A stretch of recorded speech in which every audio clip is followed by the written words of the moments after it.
Welcome to, and here we got the recording in progress. Good evening, everyone. Once again, I welcome you all to the Gabbys special meeting that we are having today. This is a meeting with a lot of surprises, the ones that you are already seeing in the posters, PR posters. We have special session. Before we begin with the meeting, we have a couple of ground rules that we want everyone to adhere to. The first one is to keep your audio mute and video on so that we can see your lovely faces and there's no disturbance to the speakers. Please speak only when it's your chance to speak, when you are called upon by the roll takers to speak. The second one is to refrain from speaking anything that can hurt someone's sentiment. Try to avoid topics which are SRP topics, which are related to sex, religion, and politics. At Gabbys, we don't prohibit anyone from speaking on any of the topics. The only thing is we want everyone to be mindful of everyone's sentiment so that we don't hurt anyone. It's a safety net that we provide everyone to come here and speak forward. With these ground rules, let's begin with the meeting. For today's meeting, our presiding officer is a freshly minted VP Education of the Gabbys Online Toastmasters Club. He's someone who has been a Toastmaster from quite some time, almost an year or more. But from last 3 months, he's on a roll. Someone who is part of two different clubs, VP Education of one club, Sergeant at Arms of another club. He's someone who is just about to finish his path and someone who is becoming a new inspiration to all at the Gabbys. Let me welcome with a huge round of applause Toastmaster Karthik Venugopal, our presiding officer for today's session.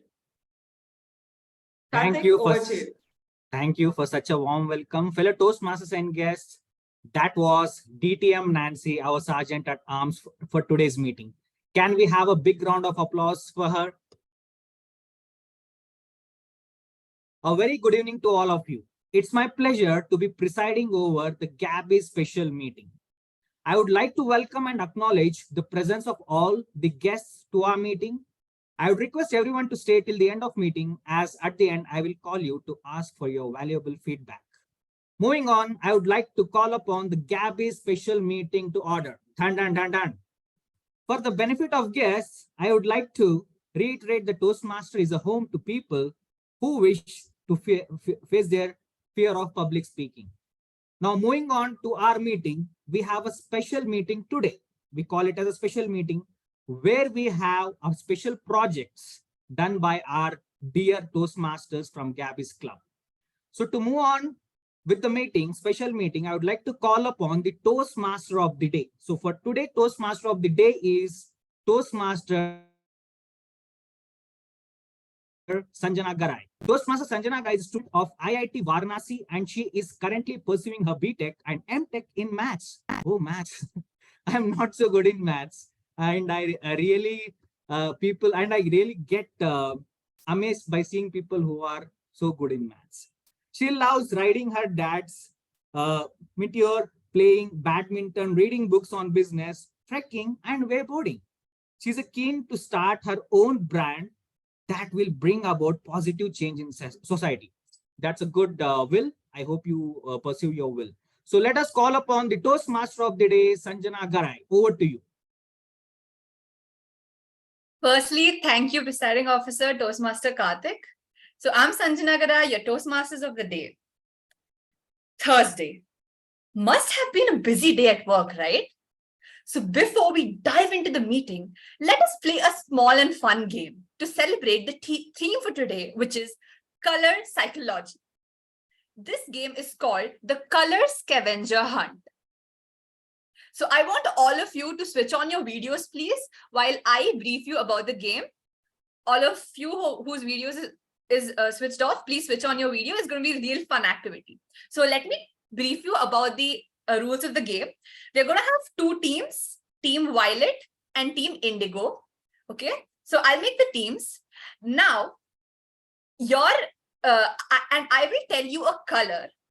I want all of you to get an object of that color. So whichever team first gets how many have switched on the videos? 1, 2, 3. Okay. So whichever team gets the first 4 objects of that color will win. Okay. So everyone switch on your videos, please. I reiterate the rules. I will declare a color, and then whichever team gets 4 objects of that color first will win. And how to do that? So as soon as you get the object, you have to show it in front of your screen and put a message in the chat. Done. Okay. So I'll confirm, like I'll look at your video, look at the message in the chat, and then whichever team gets the 4 things first will win, right? So we have team violet and team indigo. Okay, so I'm making the teams right now. Okay, so the first team violet will have DTM Nagesh, DTM Saurav, Toastmaster Tanya, DTM Yusuf, Toastmaster Sanjay, and Toastmaster Utkarsha. Okay, and the other team, Team Indigo, will have DTM Nancy, Toastmaster Chitrakshi, Toastmaster Upasna, Toastmaster Samita, Toastmaster Devyani, Toastmaster Karthik, and Toastmaster Prabha. Did I miss anyone? No, right? Okay, cool. I missed the names. I was typing it here. If you tell it once more slowly. Okay, fine. So Utkarsha, Karthik. just a second. I'll open the chat as well. Okay, yeah. So it was DTM Nagesh, DTM Saurav. Prabha. Yeah, the others who have the videos on. And Devyani. Okay. Yeah. So just yeah, so yeah, we have 6 in each team. Okay, so I'll be telling the color out loud and declaring it in the chat. So the rule is, as soon as you get an object of that color, show it on the screen. And so show it on the screen and type in done. So I'll make a note of whichever team gets the first 4 objects, they win. Okay, so the first team is team violet and the second team is team indigo. Okay, 1 second. Okay, fine. Fine. So the okay, let me make a team head, right? So Nancy, you're the team leader of team indigo, and DTM Nagesh, you're the team leader of team violet, right? So Nancy's team and DTM Nagesh's team, right? We have 2 teams. All of you ready? Give me a thumbs up. Awesome. So I'm going to put the color in the chat box and also going to tell out the color loud. Be quick. Okay. Ready? 1, 2, 3. So the color is red. Go. Come on. Just type in fast. Type in fast. Okay. Okay. Sorry, I love that Toastmaster Sanjay is lit up with red. Okay, so 1 second. I just opened the chat for everyone. The chat was not open. Oh, okay. That is open for everyone. Yeah. Yeah, awesome. So we've got 2, 3, 4, 5, 6. We need 8. We need 8 messages. I mean 4 from each team. So DTM Nancy, can you check if you've got 4 messages from your team members, and DTM Nagesh, can you just check if you got 4 messages from your team members, whichever done first? Done, my team, done. And DTM Nagesh? Okay, so yes, so I declare the winner of this activity, the color scavenger hunt. It's DTM Nancy's team. Everyone clap for them. Awesome. So I hope that all of you are energized now and good to go. Can we have 3 cheers for Team Indigo from Nancy, Chitrakshi, Karthik, Upasna, Prabha, and Devyani. Woo! Hip hip, hooray! Woo! Hip hip! Yay! Hooray! Hip hip! Hooray! Hooray! Hip hip! Hooray! Awesome. Yay! Okay. Hooray. Okay.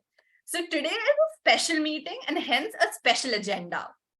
We are going to have 3 segments in today's meeting. The prepared speeches section.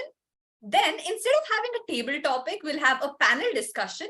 And then finally, the much awaited evaluation section. Before we kickstart our prepared speeches section, let me call upon our general evaluator. A double path breaker in 8 months of a Toastmasters journey and secretary of the Gabbys Toastmaster Club, has empowered over 6,000 individuals to secure promotions, ace interviews, and excel in their visual and vocal communication. With an adventurous spirit and a love for off-road journeys, she fearlessly navigates life just like her trusty old Jeep.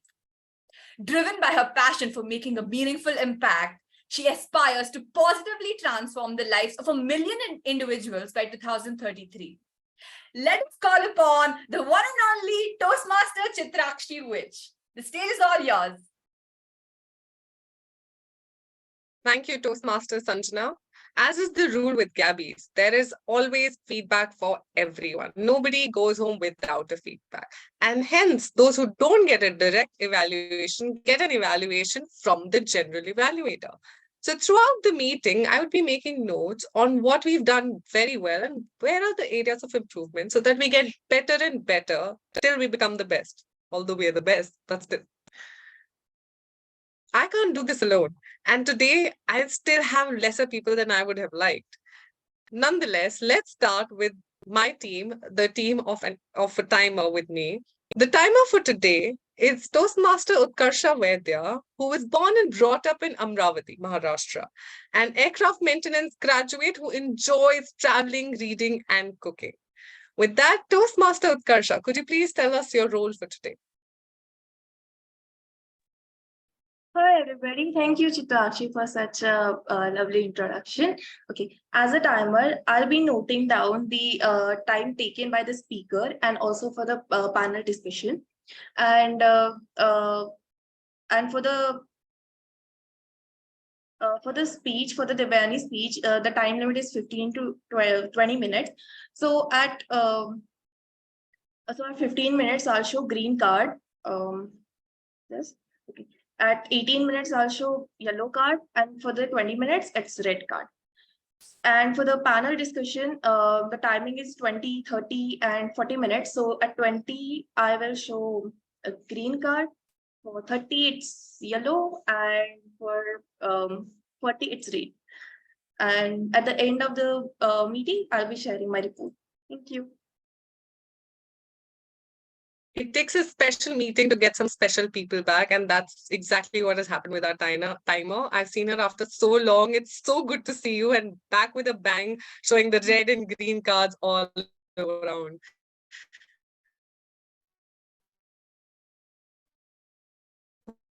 With that, over to you, and I would be back at the end of the session. Back to you, Sanjana. Thank you, Toastmaster Chitrakshi. Without further ado, let us quickly dive into our prepared speeches. I would like to call upon the evaluator of the speaker. She is a senior data analyst, certified image consultant, and personal branding coach.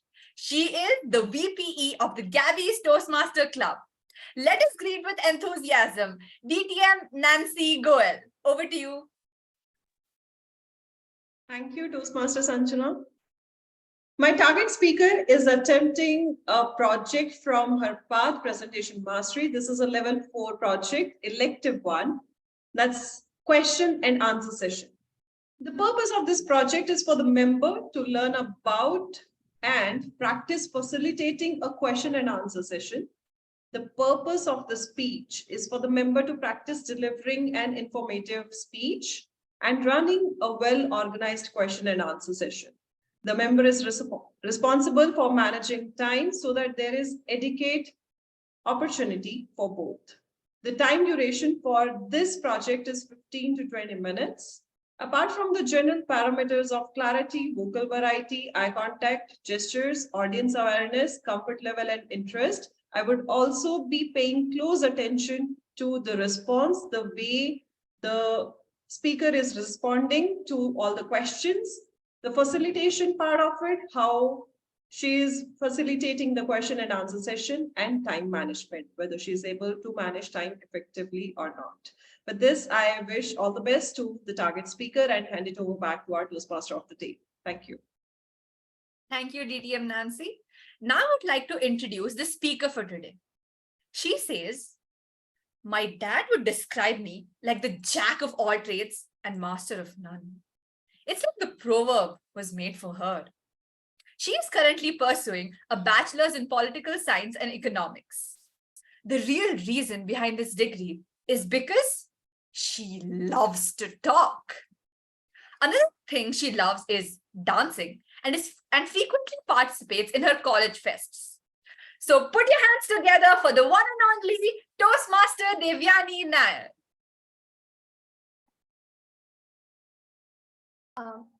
Toastmaster today, could you just tell my title? Toastmaster Devyani Nair, Chak De. Chak De, Toastmaster Devyani Nair. Thank you. Don't play in the sun. You'll get tan. Playing sports is not for girls, right? Who even watches women's cricket? Society finds a million different ways to tell us that sports are not for women. But why? In popular culture, it is mostly men who are shown to be excelling in sports.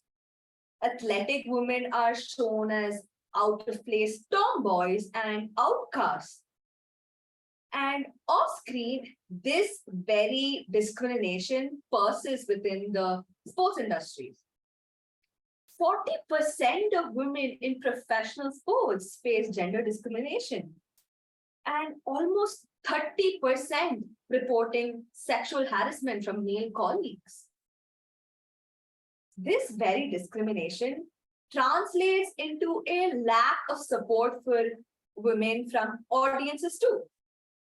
87% of abusive social media comments circulating about the Tokyo Olympics were targeted at sportswomen, with most comments questioning their competence.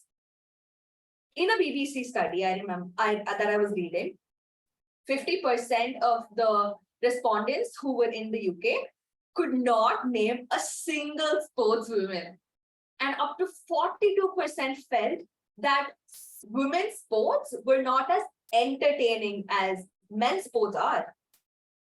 Media coverage also generally targets sportswomen with words such as older or married, while men in sports are commonly described as strong, fast, and muscular.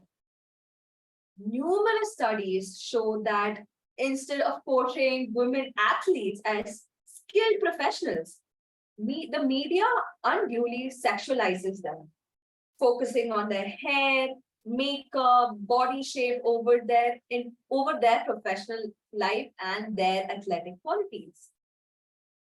And this kind of discrimination translates into a lack of adequate infrastructure and access to sports for women and girls. And don't forget trans women. And even for those women who end up pursuing professional sports, the excessive media scrutiny and sexualization makes them so prone to developing disorders such as anorexia, bulimia, and various other body issues. These anxieties result them in quitting sports, enjoying sports less, and even suffering weak performances. So why are we so convinced that women can't be athletes? Historically, women have been denied the right to even exercise of the alleged weakness of their bodies and the supposed detrimental effects on their fertility and chastity. Over time, as society is modernized, traditional gender roles started becoming redundant, and this posed a threat to men's men's status. In response to this threat, the emphasis on sports being a man's preserve became way stronger. This very trend continues till today. A study shows that even though approximately 40% of sports and physical activity participants are women, only 6 to 8% of the total media coverage is devoted to women's sports. The numbers absolutely shock me. This lack of exposure results in the audience thinking that either women can't play sports or excel in sports, or women's sports are not just worth watching. We are told that female athletes are paid less than men because they generate less money. But that will always be the case if women's sports aren't marketed properly. There is a systemic sexism in sports that leads to unequal pay. And that starts with how women are marketed by their own leagues. According to a study conducted by the Purdue University in March 2021, coverage of women's sports in media has barely changed since the 1980s. And surprisingly, the most common reason people give for not watching female sports is the lack of coverage. And even if they do get the coverage, rather than highlighting their performance, talents, the media highlights females' expected gender roles, family life, age, and appearance. But here's the thing. While most sports research has focused on men's physical prowess, new studies are showing that women have unique strengths and advantages in sports. For instance, men on average have a harder time keeping up with women in ultra endurance races of 55 miles or more, where actually women display an advantage. Divyani, Yeah. I have a question for you. You talked about anorexia and bulimia. I would like to understand what do we mean by those terms? So anorexia and bulimia are psychological disorders that are part of the DSM-5. And anorexia and bulimia come under the main the heading of food disorders. So anorexia is when someone doesn't eat at all because they have body image issues and they kind of starve themselves to get the desired body. Whereas bulimia is when they eat food, but with maybe feelings such as guilt for eating food, they force themselves to throw it out through like physical assertion of things, and that is bulimia. Yeah. All right, thank you. Do I have more questions?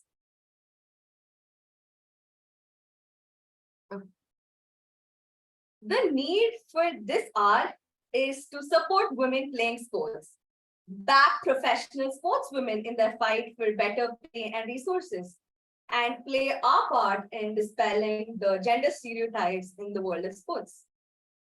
After all, no country can chuck there without a sena of fired up sportsmen. I am done. The floor is open to questions.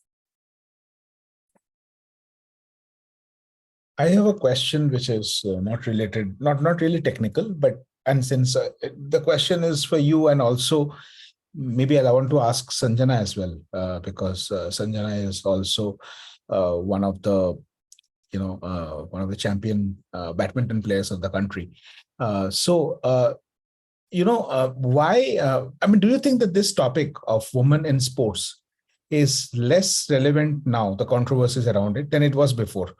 Because I understand that what you are saying is probably something that was 1000% true, maybe 50 years back or 60 years back. But how much is it relevant today? Is it becoming more of a level playing field now, or are you still seeing difficulties in terms of people encouraging you to come to sports? How has it changed? Because like if I think of a father of a daughter, I do encourage my daughter to play football, cricket, In fact, I play with her regularly, right? So I've never asked her to stop doing it. So I'm just trying to understand where are you coming from? I think it is absolutely relevant even today because the fight is not over until we reach the place where men's sports are, right? I think recently I read, I think 2 years back, Serena Williams. I don't know if you guys remember a clip of her breaking her racket on after losing a match to Naomi Osaka. She actually won Naomi went on to win the Wimbledon that day because the umpire, he had posed various, almost I think 3 codes of violation on Serena Williams. And she spoke out against it because if it was a men's tournament, if it was a men's final match, it would have never happened. She got one of the violations for calling the umpire a thief because he gave her a violation and she should have actually won that point, but he gave her a violation and then she called him a thief. And when you think about it, this would have never happened in a men's match. If we see women getting hysterical or angry, we actually, it's because they're over emotional people. And that particular incident is just happened couple of years back, and that too to one of the top sportswomen in the world, like the queen. So it is very much relevant, and it will still be relevant as long as we reach that bar where men's sports are. And also, I don't know if you've noticed this, but when we think of IPL, Indian Premier League, we think of it as a combination of Indian states teams, and it's played by men. So it's just called IPL, and we assume it's a men's tournament, right? And I think this year was the first edition of women's IPL, but we never call it as men's IPL. We always call it, but we have women's IPL. BCCI and ICC World Cup are one of the only few sport committees in the world that have actually put men's World Cup and women's World Cup. Even NBA, when you just say NBA, it pertains to men's NBA. But there's a WNBA, which says women's NBA, but you don't say it MNBA to say men's NBA. So as long as there is equity, it is very relevant. Yeah. Thank you. Any other questions?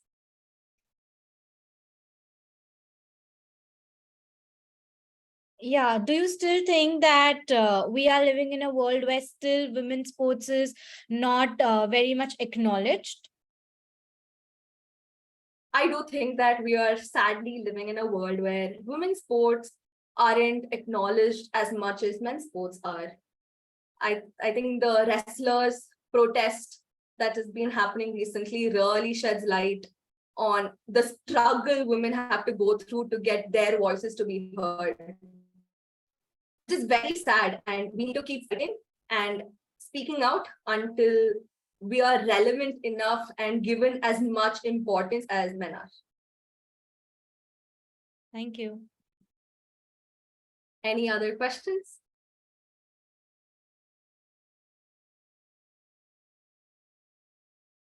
Yeah, I don't have a question, but I related to the topic, but I have a question relating to what's your opinion about how we can solve this? Any personal opinion or any suggestion that you have? One of the biggest suggestions is obviously more coverage, and this coverage by the media side needs to have them covering women's sports with multiple cameras as they do with men's sports, better quality of commentary, better quality of marketing, more marketing, especially in terms of social media. And secondly is finding the right sponsors, because to be out there, you need the money, you need that push which money gives. So definitely media coverage, and after that, sponsorships.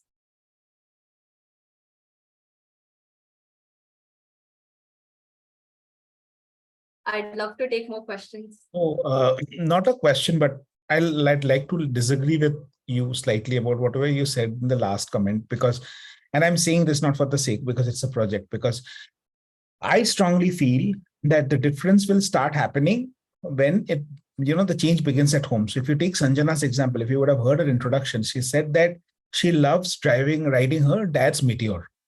So the part that we have to pay attention is that her dad encourages her to ride his Meteor, right? So if her dad would have been saying that, you are a girl, so you should not be riding a Meteor, you should probably, from a bicycle at the most, you should go only to an Activa, right? Meteor is not your thing. Then I'm pretty sure she would not have had such a flourishing career as a sportswoman. So don't you think that instead of more cameras and more marketing, what is more required is more sensitization, more people coming forward and encouraging their daughters to play football and cricket like we do with our sons, right? So isn't that's where the change should happen? I personally know a lot of friends who have been into sports a lot when you were around 12, 13, 14. But after a period of being in the professional field, most of them gave up. They came back and they pursued another path and career. And that is solely because of the solely because of the lack of support from sports institutions. Their parents have really put them out there. They've supported them monetarily, emotionally, everything. Their parents have given them everything, but that equal support needs to be given by sports committees also. Sports committees, clubs, and everything. It has to be an equal push from the parent side and from the sports side. Can I just add something? Yes, please.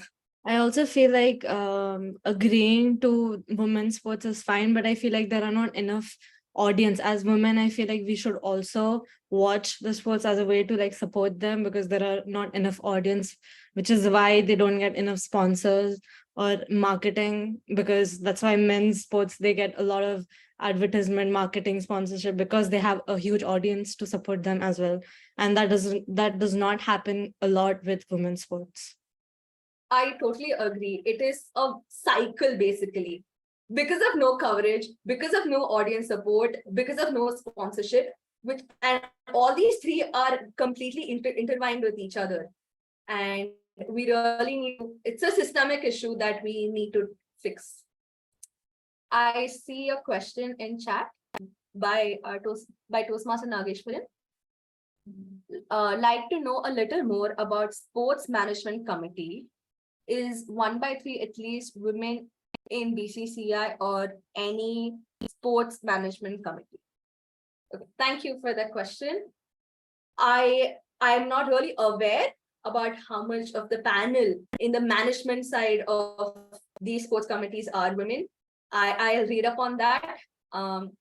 But I think I'd like to go back to the wrestlers, the recent wrestler protests up in India, which is there was a sexual harassment case to the head of the Indian Wrestling Federation, but they had to it could have been done in a much efficient way if they just investigated issues and harassment cases, but they didn't, and which is why it escalated to a national level. And there itself, I think, if maybe I'm assuming it would have been easier and it would have been more efficient if we had women in sports management council up in the management side too.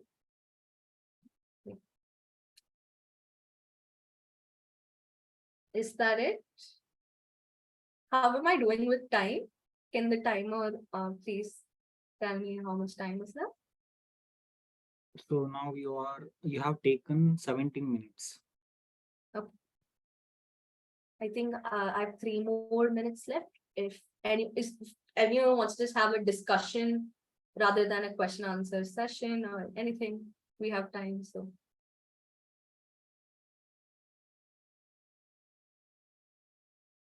Okay, I guess that's it from me then.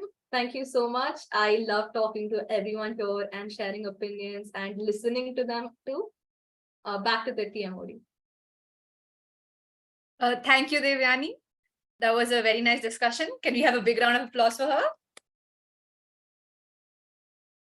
Great. So I would like to share an incident where I also faced this discrimination. So I have played for the Karnataka state. So I was in the Karnataka state badminton team.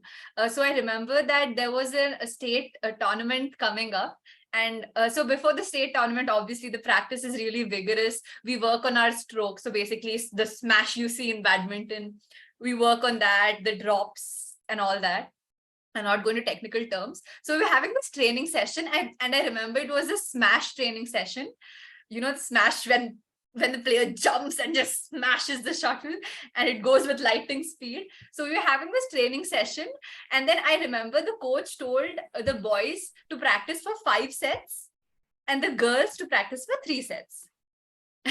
And then I went and asked the coach, sir, why are we getting only 3 sets? And then I would like to tell what he answered in Hindi, and then I'll obviously translate it. So he said, तुम लोग लड़कियां हो, तुम लोग क्या ही खेलते हैं, तुम लोग का मैच तो स्लोली जाता है, तुम लोग के लिए स्मैश का क्या ही यूज है? Which means that you are a girl, your matches are so slow. Why do you even want to need to practice smashes? So I really felt offended, but obviously I didn't say anything. So I believe that in professional sports, there is still a lot of discrimination, but it is gradually improving. I would like to share a small anecdote of that as well. So 2 days back, I had gone to the swimming pool to take a swim, and then I was swimming and I saw one more girl dive into the swimming pool, and she started swimming faster than me. So I'm a little competitive type of girl. So if I see some other girl who does something better than me, I'm like, I need to speak to her. So once she finished her lap, I told her, hey, this is Sanjana. Tell me about yourself. I really like the way you swim. That was quite a fast lap you finished. And then she told me that I'm a professional cricket player. I'm like, what? Did you just now say something? A professional cricket player? And then she told me more that she was in class 12. She was doing open schooling, so she didn't go to school. Her parents supported her a lot. She used to train the entire day, 3 sessions in the entire day, and so she was full. So she was completely into training. So I think the situation is improving. So in the realm of time, let us swiftly embark to the next section. As we delve into hues that stir emotions portion, the panel discussion, our vibrant devotion. The evaluator for today's panel discussion is the VPPR of both the clubs under the Gabbys family, that is, the Gabbys and the Gabbys Online Toastmasters Club. He has achieved 2 DTM awards, 3 Triple Crowns, and completed 8 parts, and I can go on and on and on. But let me hold myself and hand over the stage to DTM Saurav Datta to introduce the panel moderator. Thank you so much. So I will not introduce the panel moderator. That's your job. What I will do is I will introduce the project objectives of the project. So the project of the member is attempting a project called Moderate a Panel Discussion. The purpose of this project is for the member to apply his or her skills as a public speaker and leader to facilitate a panel discussion. During the completion of this project, the member has spent time planning a panel discussion on a topic, organized the panel discussion, and invited at least 3 panelists. I confirm that there are 3 panelists today. About this panel discussion, the panel discussion should be well organized and well moderated by the member completing the project. I would be considering how the member sets the tone, keep panelists on the topic, fields questions from attendees, and generally runs the panel discussion. The panel discussion should not be a report on the content of the moderator panel discussion project. Apart from the regular parameters like clarity, vocal variety, eye contact, gestures, audience awareness, comfort level, and interest, there are 2 key parameters that we watch out for this evaluation. One is moderating, that is the moderator moderating the panel discussion well. And more importantly, the panel selection. Are the selected panel members well for their expertise on the particular topic? The timing for this particular project is 20 to 40 minutes. I would request the member to please confirm with the timer on the green, yellow, and red cards. And all the best to the speaker, to the moderator. Back to you, Toastmaster of the day. Thanks, DTM Saurabh. Put your hands together for our panel moderator, the VPM of the Gabbys and the area director of Area 31D and District 117. She is a double Triple Crown winner and on a journey to completing her second path. She's a personality development coach by profession, an artist at heart, and a menstrual educator by choice. The one and only Toastmaster Dhwani Adesara. Thank you so much, Toastmaster of the day, and thank you, everybody. With that, hello, and today our panel discussion will be related to color psychology. Let me call upon my panelists of today. Panelist number 1. She is someone who always had an eye for fashion and styling, which made her switch her career. And today, she is a soon-to-be certified image consultant and soft skills trainer from Image Consulting Business Institution, leading her way to helping people enhance their personality. She is currently raising her 2-year-old child. She is none other than Vaibhavi. Hi, hello. Hello. Our panelist number 2. He is a BSc Mathematics from PDPU, Ahmedabad. He is MSc Data Science from VIT. He loves long drives with music and he loves munching on streets. He is none other than our panelist number 2, Rushil. Hi everyone. Our panelist number 3. She's studying Bachelor's of Psychology Honors from Carleton University, Canada. Her hobbies and her strengths include dancing, painting, and learning languages. She's none other than panelist number 3, Tanya. Hello, everybody. Nice to meet you. Nice to have you here. So this is my panelists, and let's dive deeper into our topic of discussion for today. Color psychology.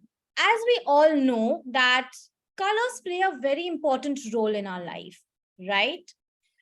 And color psychology is nothing but how colors impact our decisions and our perceptions as an individual and how it reflects our mood. So here comes my first question this is a common question to all the 3 panelists. Do you think that colors impact your mood and behavior? If yes, how does it impact your mood? Panelist number 1, you can start. Okay, so yes, definitely colors, in my opinion, play a very, very important role in uplifting our mood or how we feel. So in general, if you're wearing dull colors or you're wearing darker colors, you'll be a little mellowed down. You might not be that excited about things. But if you're wearing brighter colors, if you're wearing colors that are lighter in tones, you might feel a little enhanced and uplifted, and that might change your mood for the day. And according to me personally, it has helped a lot while I was in my postpartum phase, where obviously the days were not that blooming. So for me, I used to wear brighter colors. I used to dress up and put on some colors on my face, so that would help me feel a little uplifted, and that helped me get through the days, which were the longest days I had. So yeah, definitely. Absolutely, I totally agree with you. I'll give my a bit when all the other 2 panelists say about this question. Panelist number 2, what's your take about this question?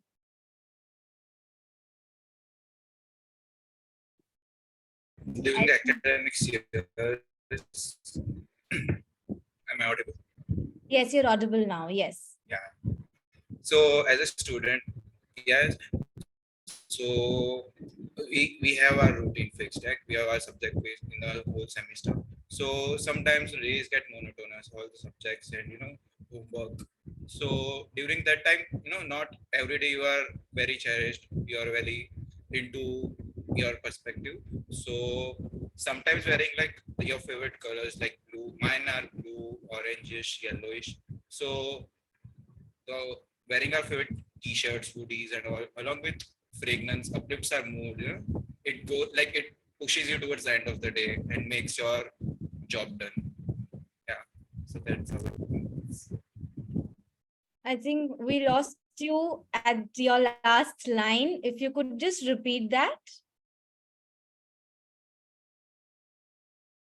Yeah, so the end of the day, along with your favorite foodie.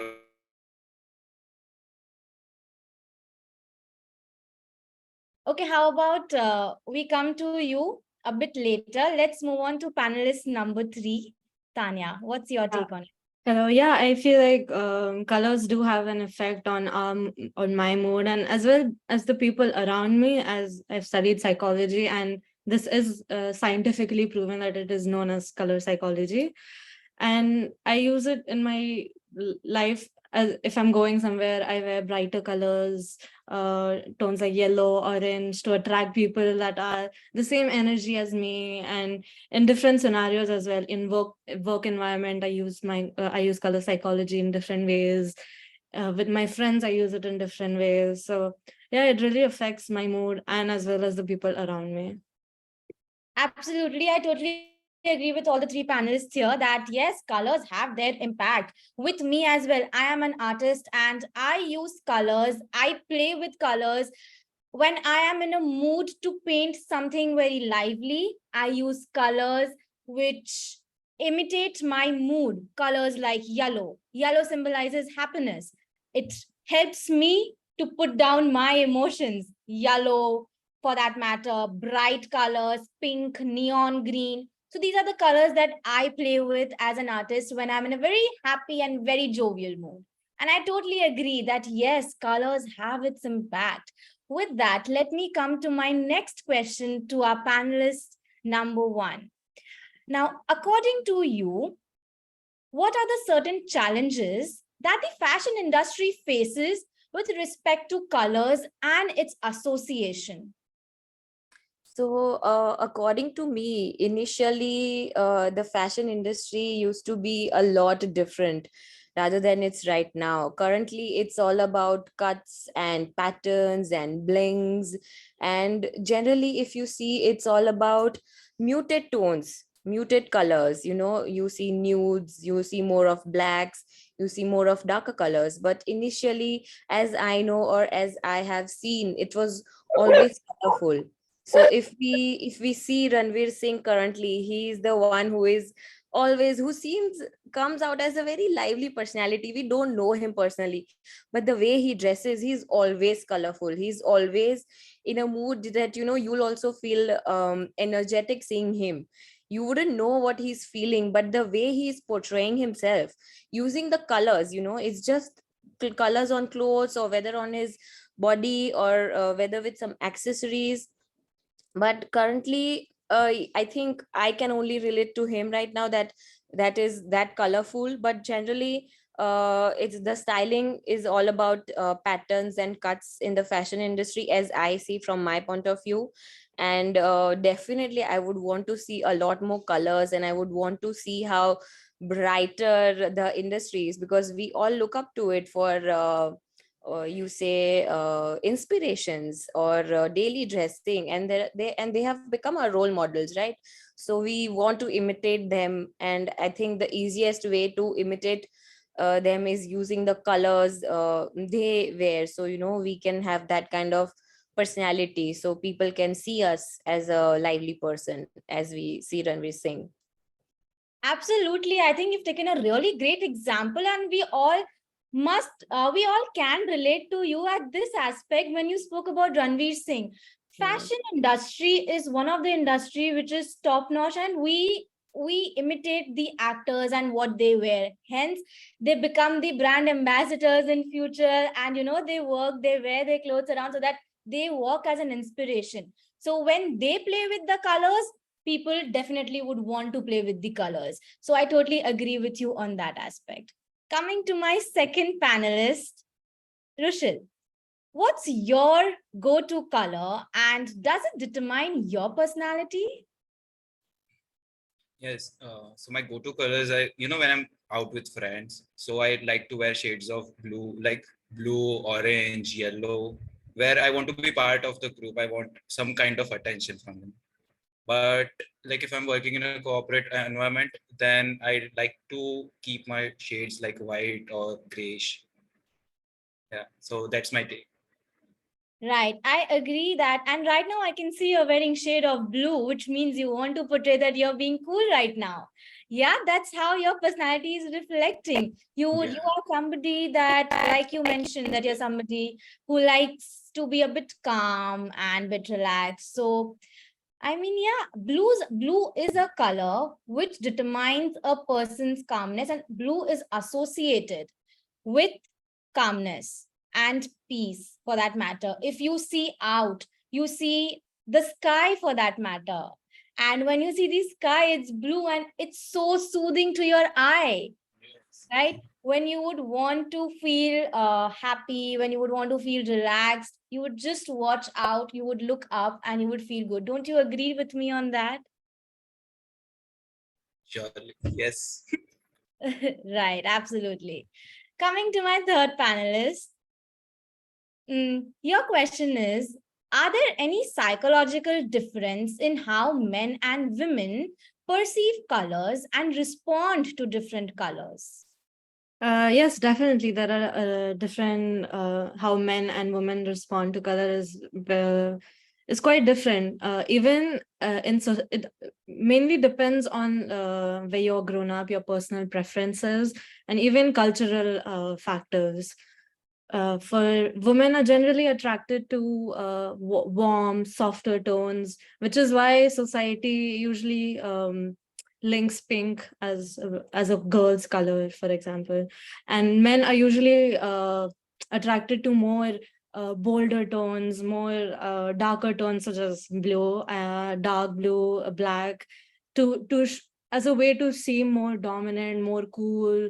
That's a very manly trait to have. So that's why usually in society, people associate colors with genders as well. But sometimes it can also be it's a you have to be mindful of how you associate with it as well, because sometimes that can have very negative implications as well, which is why people always say, oh, pink is a very girl's color, but it's just a color, which is why. I totally agree. And yes, these associations have not been now. Actually, it's been since our ancestors' time, right? That girls are supposed to be warm and hence they're supposed to choose colors which are towards warm. Yes. Actually, for that matter, if you see majority of the females love pink color and I'm wearing pink today. Right, so that's what happens. It's just psychological, even if we don't want to, but we still tend to associate with it. But however, in today's world, we are upgrading ourselves with being more knowledgeable, being more open towards all the culture and all the kind of human beings that we have around us. So I'm sure you would agree to me on that. Yes, I completely agree. That's why I feel women are more attracted to pink. It's also a way that expresses our femininity, submissiveness, sensuality. That's why women tend to be more attracted to pink, as you're wearing today as well. Yeah. And as I said, it's a very cultural thing. So as times are changing now the association of a pink and blue as for male and female, it's also changing with time. So it's very important how society and our culture see colors as well, because that's how we tend to behave around as well. Absolutely, absolutely. It's as we are upgrading, our society will also upgrade in near future, and it's doing its part, right? There are people who love pink and they're not being mocked about it. There are guys who love pink and are not being mocked about it. So I think that's a great take. With that, let's move on to our panelist number one with the next question. What role does color play in personal image and styling? How can it be used to enhance our appearance? So, in general, not all people are aware of the natural colors that are present in them. So, you know, we have tones, we have undertones. So not everyone is aware of their own undertones. We have warmer tones, we have cooler tones. So as I would say, I want to wear this specific color, but I am unaware about what my undertone is. If I'm a warmer undertone, certain shades of, say, yellow would not suit me as much as it would suit a person with a cooler undertone. So for anyone to, you know, openly or carefree freely wear any colors, we have to understand the theory that what colors are present in ourselves. So, and similarly, you know, if I have colored hair, so there is a color present, so I would wear something which would match the hair, and it'll give me a more attractive look. The people with different colored eyes, they can use those colors in their clothes, and that can help them enhance their personality. And we generally tend to forget about all these things, and we just stick to this basics that we have been taught, or we know, like in general, that acha ye color, this color is not for me, this color is not for me. As initially I would hesitate to wear lighter colors in denims, or because I feel that I have a body variation in my lower body. But now that I've understood that, you know, wearing muted tones of darker colors can work for me, and it'll not make me look broader. And if I want to like people who are facing acne issues, they tend to you know, hesitate from wearing darker, brighter lipsticks or brighter colors, but they do not know that they can use the same colors in a muted tones. So all these factors, they play a huge role while you are styling yourself, when you're dressing, and it makes an importance in your confidence level, that, you know, your confidence is suddenly boosted when you are wearing things that are, you know, complementing your skin tone or your hair color or your lipstick or eye color. So I think this is something that people should try and understand, and if they do not, then they can seek advice from the professionals who can help them understand their colors better. And then it definitely brings a lot of confidence while you're going out, and this has worked for me personally. Like, I am a live example of everything I say. So I can vouch for it, and it definitely makes a lot of difference in our personality, and the way I can, you know, go out like confidently, that okay, whatever shape I am in right now, I know how to carry myself. And if I am confidently carrying any color, and I think people will not even notice that I used to hesitate over wearing certain colors. So yeah, this is my take on it. And absolutely wonderful take. And yes, when it comes to colors and confidence for that matter, confidence we can associate with wearing certain kind of colors, because for example, if you go out wearing poppy color, you know, people tend to associate that, yeah, she's going for a party. But you wear colors which are very subtle and very pastel for that matter, and yeah, people assume that okay, she must be going for something very serious for that matter. Now if you wear colors to a party which is very subtle for that matter, and you enter but you see that you are out of place, whereas others are in much poppy colors, maybe your confidence can be decreased. So that is one aspect that I could take from here, that yes, I also associate this because I also had this kind of issue with me. I also used to feel underconfident when I used to wear certain colors for that matter. It impacted me and impacted my psychology towards it. So yes, eventually with time, things did work out, but I totally agree with your point. Coming to my next panelist, panelist number 2. Now, what importance does color play in data visualization? Since you are a data scientist, what's your take on what importance does color play in data visualization?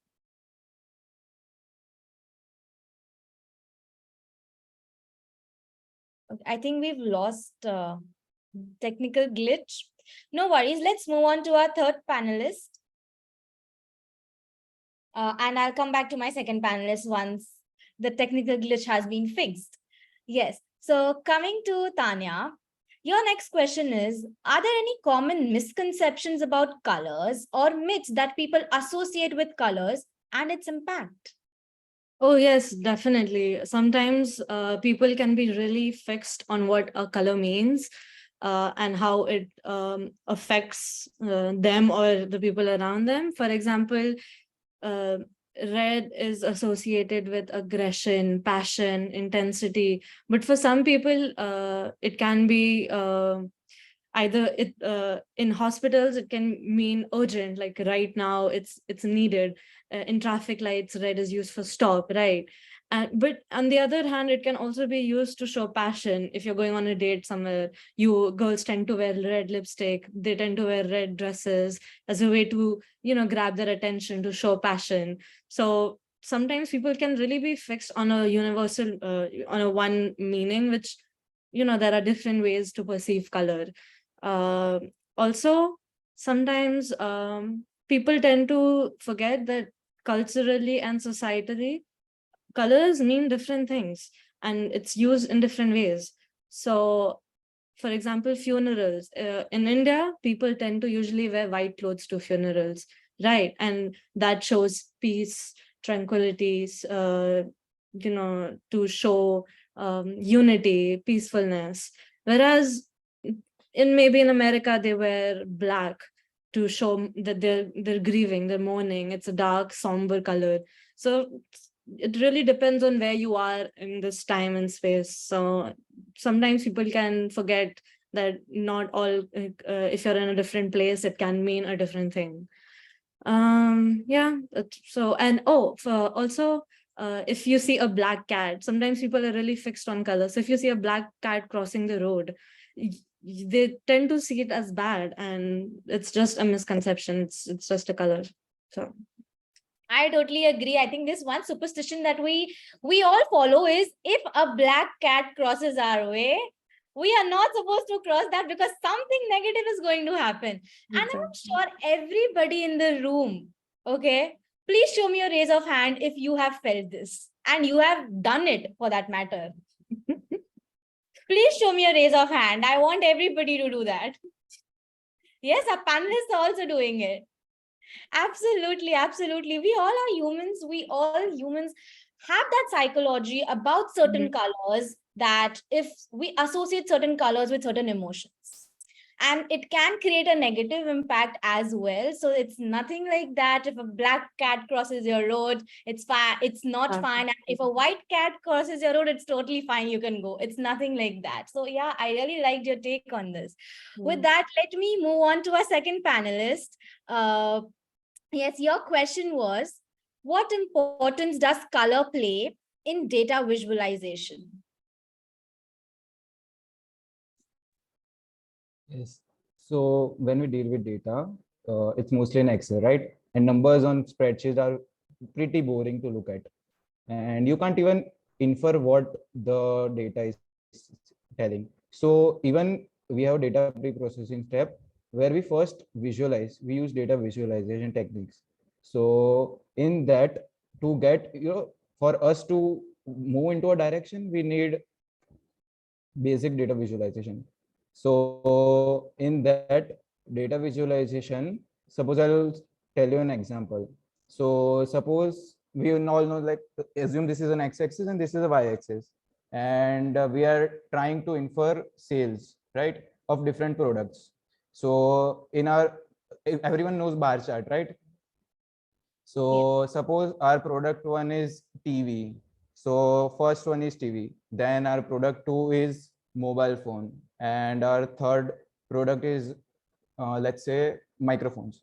So if I want to visualize, so my y-axis is sales, and this in x-axis there are my products, right? And I want to visualize. So I'll plot a bar chart. So bar chart would be like, it's 20K, it's 1 lakh, it's 50K, right? So in order to differentiate, like, I will need different colors. I can't go with a same color red. So in that sense, to differentiate visually, I need different colors. So in that, I can't take a single plain color, because it won't to a naive person, it won't give a perspective that okay, these three are different categories. So in data visual, like in that sense, colors play an important role in data visualization. Yeah, those are lovely take, and I liked your description of x-axis and y-axis over here. For that matter, it took me back to my economics days. Yeah, in school, right? So yes, colors do have an impact, and like you said about having a bar chart for that matter, it represents certain color represents certain numbers we denote, and it becomes easier for the normal person to read it. That's it. I see Karthik has raised his hand. If you have any question, can we park your questions towards the end? Thank you so much. Yes. With that, coming to my first panelist with the question is, as an image consultant, what would you like to say to people about the choice our colors reflect on our personality? Firstly, I would say that, no matter what color tone you have, no matter what perception you have in your head about colors, every color is for everyone. Simple statement. You can wear whatever color you like. You just have to understand where to wear that color, like on your upper body, lower body, as a third layer, on your face, on your hair. You can wear every color, but you just have to understand that what tone would suit you better according to your personal colors. What tone would suit you better, and for that you can definitely go do a trial and error method, which we generally do, that you can go to the malls or shopping places or wherever and try different colors. That okay, I want red, but if I want, like, will bright red suit me? Will it make me look paler, or will it make it look good on me? And maybe if the brighter is not suiting me, I'll go and try a deeper tone in that. But there are different tones of every color, and one should understand that, which tone works for their personal colors, and how you can enhance your personality with that. You don't need to, like, if you want to portray a mood that you are lively and charming, then, as we all mentioned, we say that okay, yellow and orange are the colors because they are warm colors.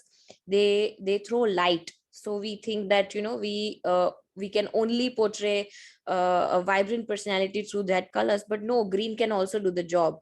Blue can also do the job. Even if blue is a calming color, it can do the job of giving a very colorful personality if you choose the right tone of blue.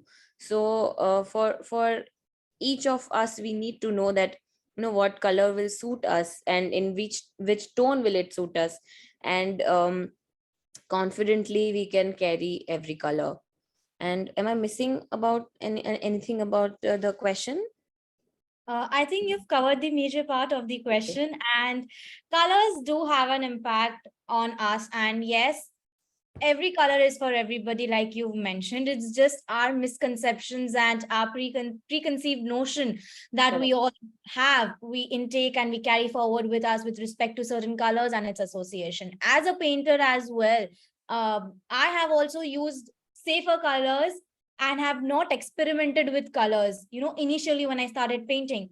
And that's when I realized that these are just basic colors. It is not something that is popping out. So my paintings, to be unique, has to have certain new colors and experimental colors. That's when I started experimenting with colors in my canvas, and I started using violets. I started mixing greens with blue to make violet, for that matter, green with yellow, green with, for that matter, red with blue to create violet, and yellow, blue to create green. So I started mixing colors, I started playing around. That's when I understood the actual essence of how important colors are, and how it can just instantly pop yourself and make you make you look stand out of the crowd. So yes, I agree with your point. Coming to my second panelist, now as a data scientist, what is your take on the significance of color psychology in your field? Yeah. So I'll better explain it with another example if you are all are okay with it, right? So suppose when we are doing clustering, suppose when we are visualizing a large amount of data, sometimes to build a product, we kind of do like clustering. Okay, so if we want to look into the, suppose the of a product sales are there, so are the buyers more male or female? So we can do clustering based on male and female. We identify them with a different colors, so we can get a rough idea apart from numbers that okay, this much portion are my male, this much are my female audiences. So in that sense, we do clustering. So in that different colors are there, then it is easy to visualize, right? And suppose in our consciousness, like when we all have been growing up, we know that signals turns green, we associate it with a like green signal we associate with a happy, like in red means stop. It's kind of like, you have to, just like in stock market, if it's green your portfolio is up, you are rich. It's red means it's a danger. So just like in stock market also, we associate different colors. So in order to, if we are serving a client, we are making a report, then we need to associate certain kind, like in the back of the mind, we have to associate certain colors also. Suppose all the stocks like sales are up, then we associate it with green colors and all. If there are, like dips are there, then we associate with a dark, like orange reddish tone. So in that sense, to in future, for us to not convey more and like to convey without saying, we play with the color theory. Absolutely. And yeah, like you mentioned about the stock market example, I must say when it's red, it's danger. But red can be also associated with love and danger at the same time, right? That's the beauty And of green colors. is something, right? And green is green is something, it's for go color, where you're like, okay, it's green, we have to go and we have to start. And it's a positive notion towards green. So yes, and also I must add to this that even color like yellow and red together make us feel hungry. And that's the reason why McDonald's, for that matter, has its symbol color, brand color as yellow and red, for that matter. It symbolizes hunger. And that's why you're like, I want my burger right now. That's how even in branding and with respect to colors and brand in marketing also plays a very, very pivotal role. With that, let's move on to our third panelist. And your question is, just a second. As a psychologist, what would you like to say to the people about the impact of colors in their life? As we've already talked about it, colors can evoke a lot of different emotions in us. So I would say you can really use, if you understand how to use colors well, you can use it to improve your life and improve how you see the world as well. It will help you communicate with others better. It will help you express yourself better. If you're a person who doesn't really talk a lot, you're introverted, you can use different ways to express yourself other than just speaking.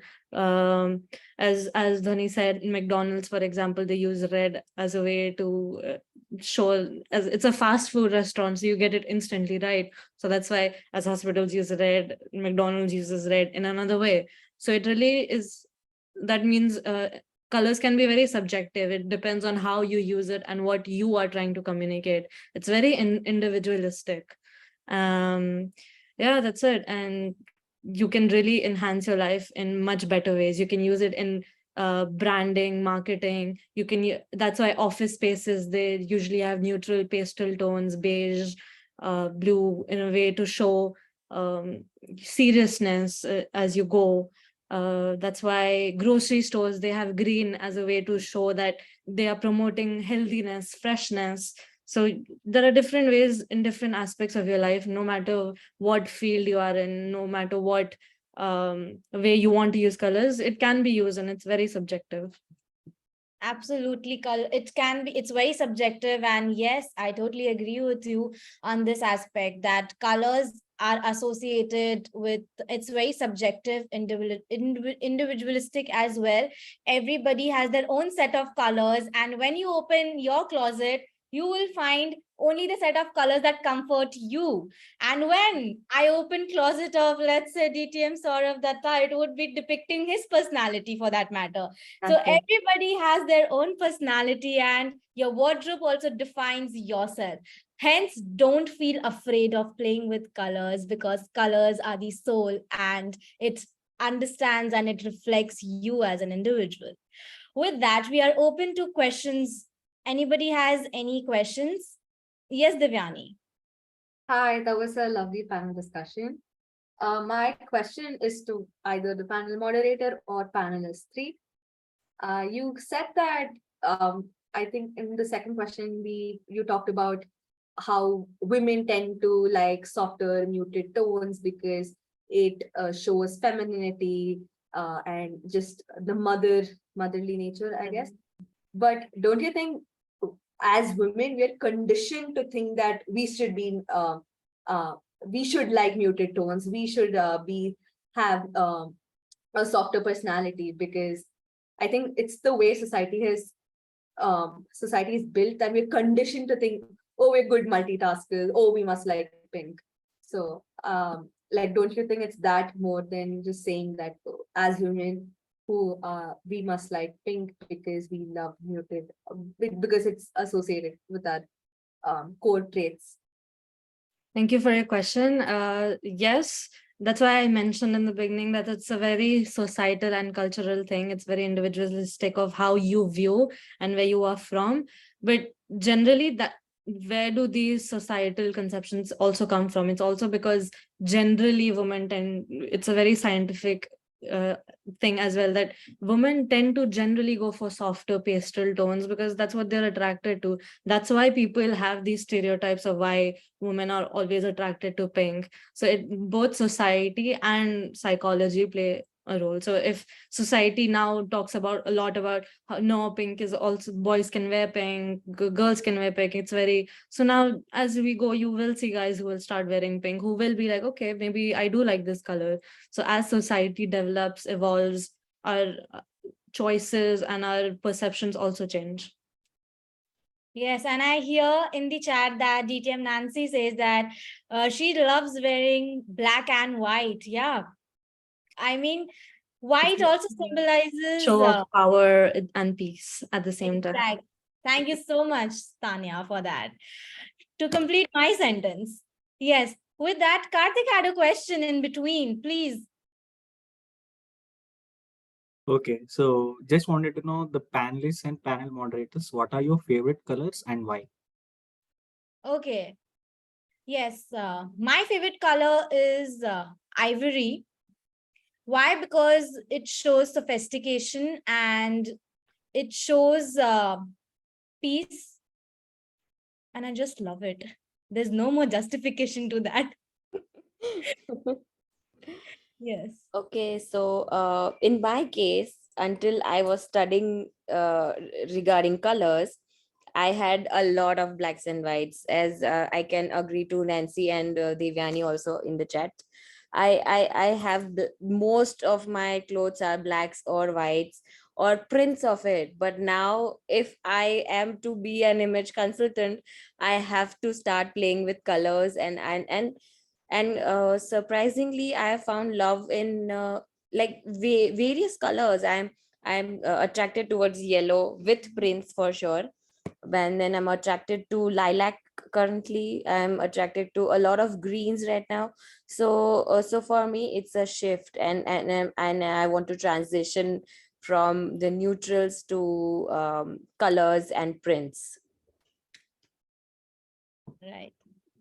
And also, I would like to add one more thing here that about my color is I'm somebody who's very mostly keeping things very transparent for that matter, and hence ivory is my color. Yeah. With that, Rushil, you would want to speak. Can't hear. We can't hear you. I think you can put your mic towards your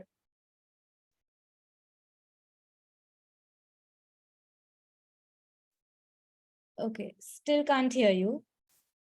Okay, how about you fix that and let's move on to Tanya till then. I agree with Vaibhavi. Even my choices change. I try to experiment with colors as much as I can and see what I like. Right now, it's currently white, usually white or black, same. But I would say because I generally don't want people to assume who I am as a person, and I would generally like them to have their own opinion about who I am and how I present myself. So I usually, and I'm a very peaceful and calm person. So I like to portray that as well. So right now, that's I'm wearing white. I generally like wearing white and green as well. Right. Panelists too? Yeah. Am I audible now? Yeah. Hello. Yes, you're audible. Okay. So like when I'm in a jolly mood or I want to be happy, like I prefer blue. Then when I'm in a calm mood, then just like this blood, I like the green. And when apart from like breaking the social barriers, I'm into darker pink tones also towards the red and darker pinks. Yeah. So Thank that are you. my go-to colors. Thank you so much.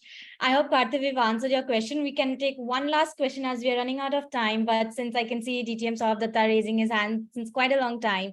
So please, yes. It's okay. I will take it offline. We'll continue. Okay, thank you so much. With that, let me come to a concluding line.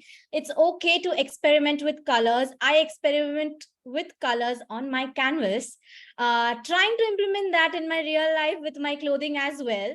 So similarly, I encourage you and motivate you to experiment with colors and just be yourself and just play around with colors, because it's a beautiful thing and it's a very beautiful concept, and it'll definitely lighten up or enhance your mood for that matter.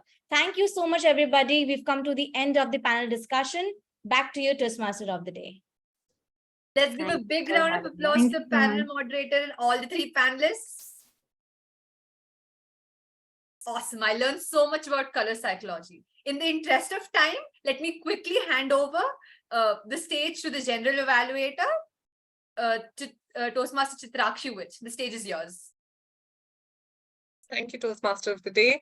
To begin my evaluation, I would first like to start with my very smart and all set here evaluators in green and white. Evaluator 1, could you please take the stage first, the white one? Before I start speaking, may I have the timer remove red card? Thank you. Thank you so much. Toastmaster Devyani, question and answer session. What do I speak about this one particular session when, whenever you are on stage, I always look forward for more. I want to learn so much from you. You have so many different insights. And today's speech was again insightful. You had a lot of data. It was definitely informative speech. And you gave us some insight about how women are dealing with sports, what kind of discrimination that they are facing when it comes to sports specifically.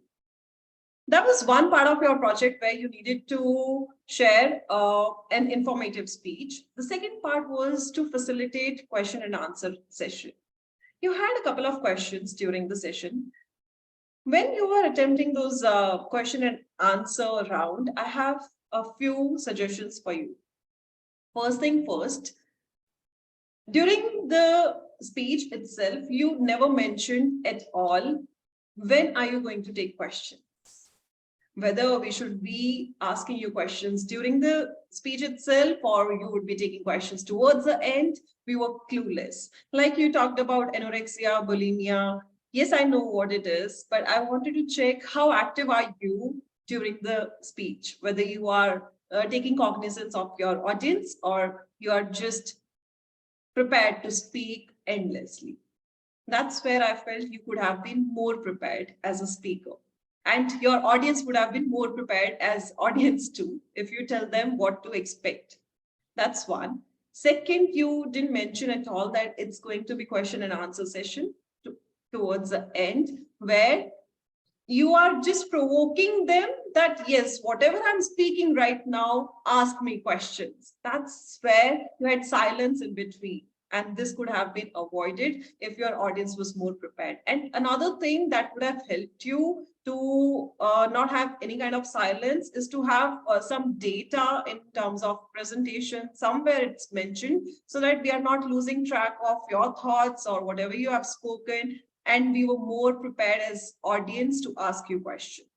These are the two things that I felt could have helped you be more prepared for the question and answer session. During the session itself, you were respectful towards the audience. You had your answers ready. Even though it was impromptu, you were well prepared to answer them with situations, with facts, whatever you could accumulate in your mind. That was very well done. So all in all, I would say whenever it's a question and answer session in real life, because it's more of a simulation project, you tell your audience, keep them more prepared, and you also be more prepared towards the same. I'll share rest of the evaluation in the evaluation form, and I look forward to more speeches from you. Thank you and all the very best. Thank you, DTM Nancy. Let's call upon our second evaluator, to DTM Saurav, double DTM Saurav actually. Is that even a thing? Doesn't matter. Okay. Thank you so much. So let's get ahead with the evaluation. Karthik, you may start the time. So Dhwani, a couple of things about your evaluation that I really liked. The panel discussion. The first thing is that you had a very good selection of panelists and also the kind of questions that you fielded, right? So you were very much in control. The panelist selection was very good because when it comes to anything around psychology, there's always two things, right? We talk about the right side and the left side of the brain, and you had a good mix of panelists. You had an image consultant, you had a psychologist, and you had a data analyst, right? So as if the psychologist was sitting right in between, and then you had one on the left and one on the right. Great job there. I also like the fact that you did not steal the limelight. You are a painter. I was always worried that this kind of a topic, you'll probably want to speak more than the panelists, try to show how much you know about colors. And you resisted that temptation very well, right? It's like a data analyst sitting with a chart and then letting others give him gyan about what data is. So I can totally get that temptation. Then resisting the temptation is a very big deal for a panel moderator. Now, let me quickly move on to the recommendations. The first thing, if I call you as the speaker number 2 instead of Dhwani, how would you feel? Not really great, right? So the same way your panelists, you kept on addressing them as panelist number 1, panelist number 2. They have a name and you know them, you know their names. So why are you addressing them as panelist 1 and panelist 2? In fact, in many occasions, you said panelist number 1 bever me. So what is the reason of mentioning as panelist number 1? How is that important? There's a first point. Second, you never explained to us, why did you choose these panelists? Why did you choose this panelist? Why did you choose Rushil? Why did you choose Beverby? Why did you choose Tanya? What was the thought process that was going on in your head? That's important for us to understand. Why is it important for us to understand this? Because that will define the purpose of this session. What are you trying to achieve? You should define at the very beginning. So at the end of this 40 minutes, are you trying to influence me? Or are you trying to educate me? Will I walk away with more information around color psychology, or will I walk away with the appreciation of the fact that there is something called color psychology? Two different things altogether. If it's the first, then the panelists' experience, is what matters. It could be anyone. It could be me. It could be Nancy, even if we don't understand anything about color psychology, because they have an experience as a commoner. If you're sharing information, then I need experts. Then I need people to come in who have probably got that academic credentials to share that information. So your selection of panelists was to more share the experience. You should have stated the objective at the very beginning to set the objectives clearly. Now, one very important thing, as a panelist, as a panel moderator, you should also know which question to admit, which question not to admit. Karthik's question was definitely not to be admitted. That's a panel discussion in itself, right? He asked the question, what is your favorite color and why do you like them? That's almost a 10 minutes discussion, and it went on. And there was this poor me sitting with my hand up, and I never got a chance to ask this question. So these are the 3 things that I would want you to keep in mind and when you're doing the sessions. Otherwise, a very well done session. Great job moderating this panel discussion. Thank you to all the panelists for joining us. It was very enlightening. Back to you, Toastmaster. I'm sorry, General Evaluator. Thank you, DTM Saurabh. That was rather very quick for all me to take in. I'm still trying to absorb all the information that you gave. I would like to quickly get the timer's report. Timer, was everyone within time? Yes, everyone was within time. Perfect. Thank you. Now, moving on with my evaluation, and I want to make it quick because I know everyone has to run away quickly someplace or the other. First of all, let me evaluate the evaluators because I know they're the first ones to leave. Evaluator 1, DTM Nancy Goyal. There is no doubt that you're a very good evaluator. That's what everyone appreciates about you. And as a mentor also, your evaluations are one that everyone looks forward to. Throughout the meeting, I saw you smiling and your evaluations were very good. But where was the smile? While giving the evaluation, he was so serious. I thought Devyani had made a really huge mistake, which wasn't. And when you gave the evaluation, it was, this is just an evaluation. Why don't you smile? You were there throughout the meeting, beaming very high with energy. But during your evaluation, suddenly it went, no, I mean business. And I'm very serious about this. DTM Saurabh. Again, very good recommendation, something that I thought of noting down because I have to keep it in mind as well. Why the hurry? You have 3 minutes and those 3 minutes are not going anywhere. And you cannot leave the meeting before those 3 minutes get over. You still had a little bit of time. Could you please slow down a little for us? Because they were very important points. And when you said those 3 points out loud, the first one I got and the last one I picked up, but the one in the middle got missed even by me, even though I was paying, all my attention was on you. So maybe just, kind of slow down a little so that we all get to understand this better. The meeting opened exactly on time, just when we wanted it.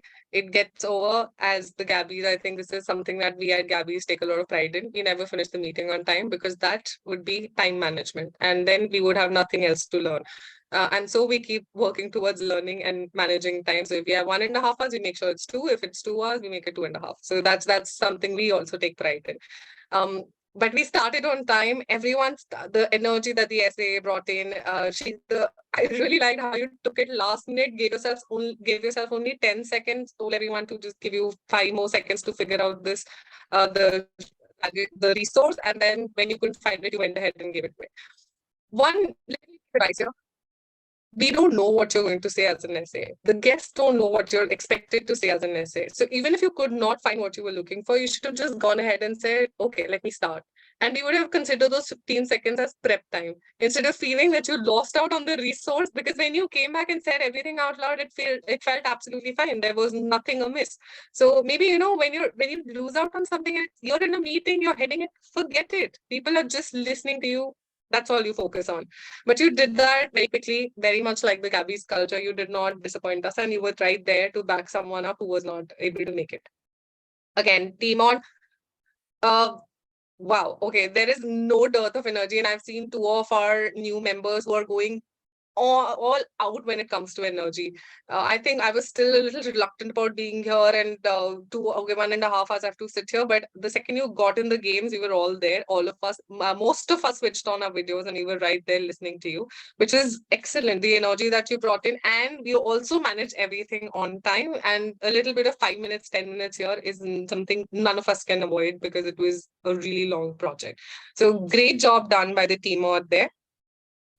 One more thing about that I need to really appreciate in this meeting. The timer dropped off due to a network glitch. And there was a backup timer who came instantly and took up that role. Well done. Thank you so much, Karthik. I must appreciate how quickly we've switched without taking time off the meeting, without stopping anyone, without getting confused, without thinking, oh my God, what do we do next? So the meeting went all really well. We've just taken 5 minutes over time and it's absolutely fine because it was a long meeting. Otherwise, everyone played really well, helped each other, and we did a great meeting. Everyone just quickly pat ourselves on the back. We deserve it. Thank you. Karthik, patting on the back, not clapping. Thank you. Your video is all I can see you. Thank you so much. With that, over to you, Timur. That's all that my evaluation is. Thanks a lot, Toastmaster Chitrakshi. Can we again have a big round of applause for the evaluators and the general evaluator? Awesome. So we've come towards the end of the meeting. I would share one quick interesting fact. So an interesting fact about the blue color is that it has a calming and soothing effect in the human mind and body. Research suggests that it helps lower blood pressure, heart rate, and even reduce feelings of anxiety and stress. This phenomena is called the blue effect or the blue psychology. We have a psychologist here with me, so can you please give me a thumbs up if I said everything right? If you agree with me? Oh, okay, fine, never mind. Okay, so now I would like to yield the platform to our presiding officer, Toastmaster Karthik, to take it forward. Thank you, Toastmaster of the Day, Sanjana. So give a big round of applause to Toastmaster of the Day, Sanjana, for lighting up the day. Thank you so much, Sanjana. Thank you. So I would quickly launch the polls for the best speaker and I would request everyone to cast your vote.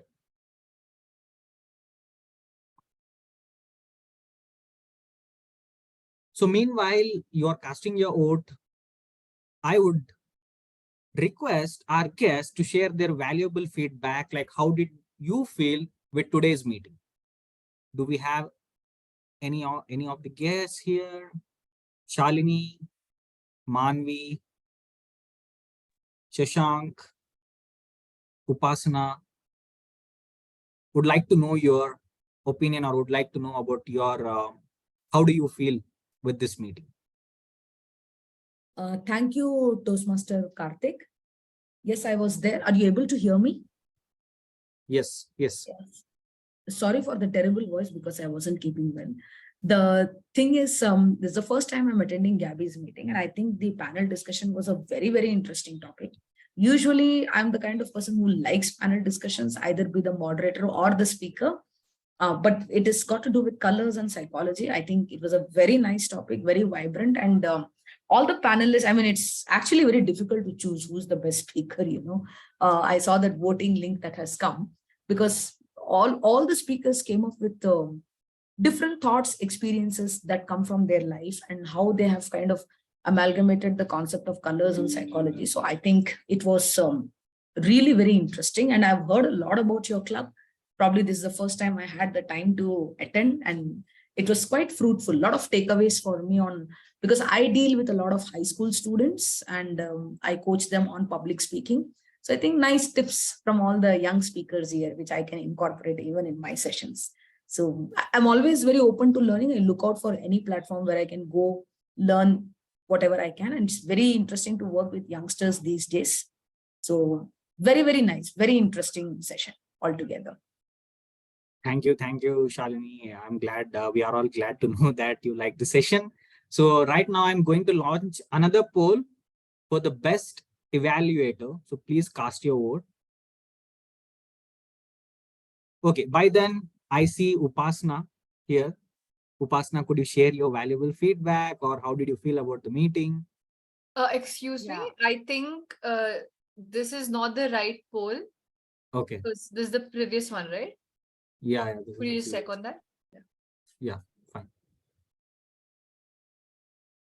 Yeah, so Okay, my experience, should I share my experience? Yes, please go on. Yeah, am I audible? Yes. Yeah, so my experience, this is my first meeting. I have heard about Toastmasters a lot, and my ex-boss is a distinguished district level Toastmaster. And even my current super boss is also one of from Pune. She's one of the district Toastmasters. She has won. And my auntie, who was my English school teacher, Samita, even she is in Toastmaster. So she has brought me over here. So she was like, yeah. So I love to speak, and I am not, I do not have stage fright or something because I manage that very beautifully. But thoughts run up a lot. So there are times where I jumble up. So she was like, she introduced me to this, that come check. And today's topic was really beautiful. I was looking forward for color psychology. And the panelist selection was really beautiful. And data analysis, I could relate because I am from IT. So I could relate a lot. But with image consultant and psychology, it was very new to me. And even the sports management, about the sports, not management, sorry, but in regards with sports, what Devyani had spoken, I thoroughly believe it because I have a niece who is into sports, and what she faces, I understand that. So I could relate a lot to this. So, given an opportunity, of course, I'll come up and join, and I'll let know what are the details and how to join it.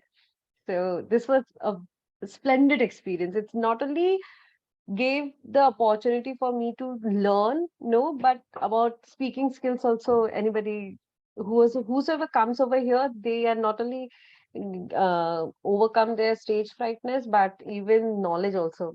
They gain knowledge. So, thank you so much. Thank you, Upasana, for your valuable feedback. And we are also glad to know that you had a nice experience with today's meeting. And yes, Toastmaster Samita is a very active and a great Yes. speaker in Gabbys. Hope to see you as well as a Toastmaster. Thank you. Sure. Thank So you. I'll launch the poll for the best role taker. Please cast your vote to that.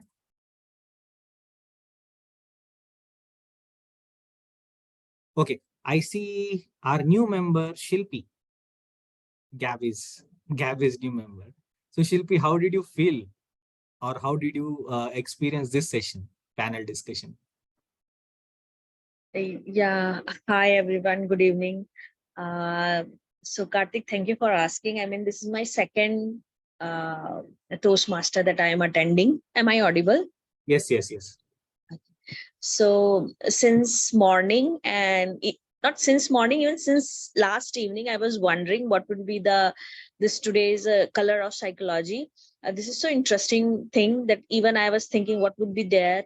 So lots of knowledge that I got today through Divyani, through the panelists. Sorry, I forgot their few of the name. And so I didn't think, I mean, I never think of regarding the colors, that it would be like this or that, but they just add on few knowledge for me regarding the same. And once my term will come, I guess I need to do lots of hard work as these people do, like Divyani and the panelist and all, and Sanjana also. I can see, so I think there will be a lots of improvement I can see for myself. So each day, whenever I join Toastmaster, I think each day will be a new knowledge I get. Thank you, Shilpi. I hope you start your journey soon with Toastmasters, start doing projects. Thank you for sharing your experience. So is there anyone who would like to share? So we can take up one more experience or one more feedback from you. Shalini, I see you there. Kahera. Rajesh, yeah. Hello. Hi. How are you? Hi. So the experience was amazing. I think this was one of the best meetings I've attended. So hats off to your club. Thank you, Kahera. Thank you. So the results are out. So whom do you think is the best evaluator? DTM Nancy. Okay. So the best evaluator for today is DTM, double DTM Saurav Datta. Give a big round of applause to DTM Saurav Datta. And let's get on to the next, the best role taker. We had G and T mod, our energetic T mod, Sanjana. So whom do you think? T mod. Yes, it's Toastmaster of the Day, Sanjana Garai, who has won the best role taker award as Toastmaster of the Day. Please give a big round of applause to her. I think this is the first time she has taken up the Toastmaster of the Day role, and she has excelled in it. A big round of applause to her. So next role taker is, okay, can you tell me which is left? So we had best role taker, best evaluator. Now next is best prepared speech. We had two speakers, Devyani and Dhwani. So whom do you think has won the best speaker? Okay, I'll make it clear. It's Toastmaster Devyani has won the Best Speaker Award. So give a big round of applause to Toastmaster Devyani. I'm sorry, Devyani. So it's Devyani. Thank you, Devyani, for that wonderful speech of Q&A session. So thank you all guests, Toastmasters, for attending this session and making it a grand success. Hope to see you for the next Saturday, the coming Saturday, the Gabbys Toastmasters Club, with the new theme, with the new role takers, and with the new audience. Thank you so much for attending our session. Thank you. Have a great night. Good Bye. night, everyone. Bye-bye. Good night. Good night, Bye everyone. bye. Bye. Bye. Good night. Good night.